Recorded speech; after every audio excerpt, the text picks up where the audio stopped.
A patient presents to the dental office because of a white coating on the tongue, a burning sensation in the mouth, or gingival problems. At first glance, these are findings we encounter routinely in everyday clinical practice. But what if this apparently ordinary oral change is not merely a local problem? What if the dentist is actually the first healthcare professional to recognize a sign of a disease the patient does not yet know they have?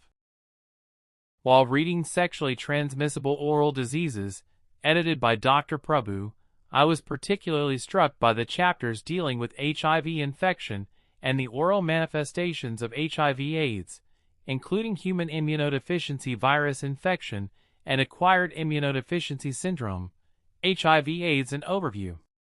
The central message is highly relevant to every dental practitioner. Oral lesions may, in some patients, represent among the earliest clinical indicators of underlying HIV infection. One finding that should particularly attract our attention is oral candidiasis. Of course, candidiasis alone does not indicate that a patient has HIV.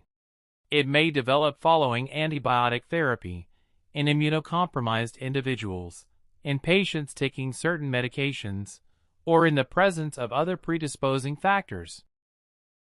However, when candidiasis occurs without an obvious explanation, is extensive, persistent, or recurrent, particularly when accompanied by other unusual oral findings, the dentist should not be satisfied with simply prescribing antifungal therapy. In the book, oral candidiasis is classified among the lesions strongly associated with HIV infection. Another important finding is oral hairy leukoplakia. This lesion most commonly affects the lateral borders of the tongue and is associated with Epstein-Barr virus in the setting of impaired immune surveillance. The authors emphasize that oral lesions in people living with HIV may represent not only an early manifestation of infection, but may also serve as clinical indicators of disease progression, therapeutic failure, or inadequate adherence to antiretroviral therapy. An even more striking finding may be Kaposi sarcoma.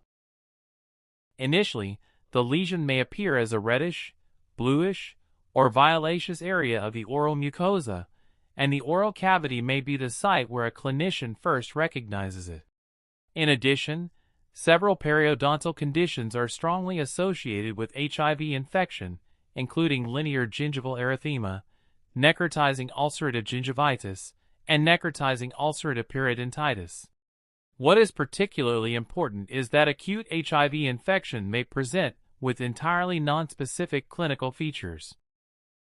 The patient may have fever, pharyngitis, malaise, lymphadenopathy, and symptoms resembling influenza or infectious mononucleosis.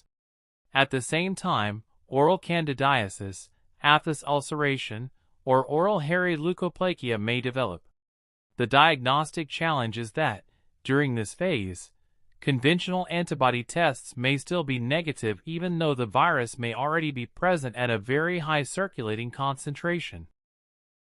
This does not, of course, mean that a dentist should diagnose HIV infection on the basis of a single oral lesion. Doing so would be both clinically and ethically inappropriate. What we should do is recognize patterns.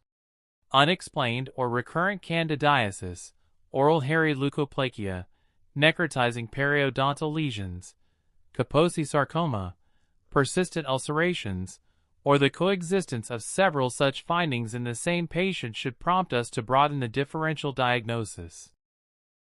This is precisely where the role of the dentist extends beyond the treatment of teeth.